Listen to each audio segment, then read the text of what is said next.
Welcome back to History Ignited, the podcast that dives into real events behind Billy Joel's song, We Didn't Start the Fire.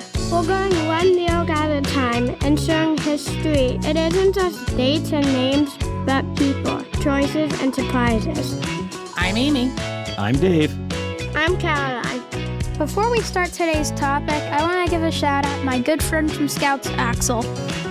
How you doing? I had a lot of fun at Scout Camp earlier this summer. Wasn't it so hot? And thanks for that comment on our Apple Podcast page. Oh, and quick disclaimer. Anyone listening to this, if you leave a review on our Apple Podcast page, if we find it in time, we'll give you a shout out. All right, well, let's move on to today's topic, Peyton Place. That may sound like the name of a quiet little street, but Peyton Place was actually a famous book, movie, and TV show. It looked like an ordinary town, but behind the scene, it was full of secrets, scandals, and big questions people weren't used to talking about. In 1956, Peyton Place hit bookstores and shocked the country. It was a novel written by Grace Metalious, a schoolteacher from New Hampshire. On the outside, Peyton Place seems like a perfect little town, but the book revealed secrets hiding behind that small town smile. The characters in the book were dealing with serious stuff: abuse, gossip, shame, and unfair rules for girls and women.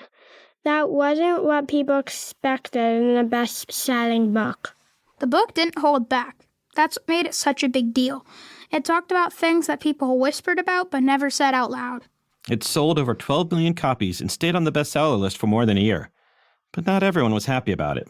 People said it was too scandalous, but others argued it showed real problems people were facing and deserved attention. It made people ask hard questions, like, why are some things okay for men but not for women? And why do we pretend everything is perfect when it's not? That's why Peyton Place mattered. It helped start a bigger conversation about honesty, justice, and gender roles. In 1957, Hollywood turned the book into a movie. It starred Lana Turner, a famous actress at the time.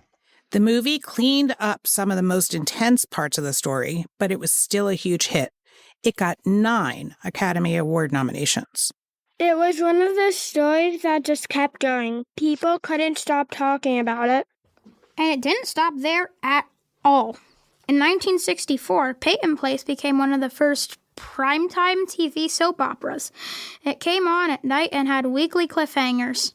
That show launched the career of a young actress named 𝗵𝗶𝘶 Farrow and helped invent the kind of dramas we see today.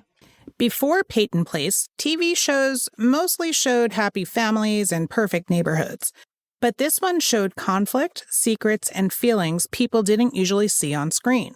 It was one of the first shows to focus on teenagers, too. That made it even more relatable for younger viewers. So even though it started as a book, Peyton Place changed how people told stories, especially stories about what's hiding under the surface.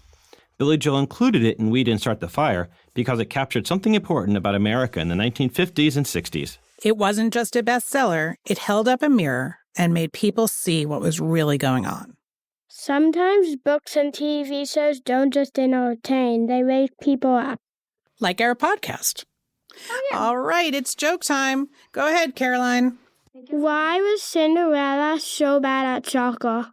Why? She kept running away from the ball.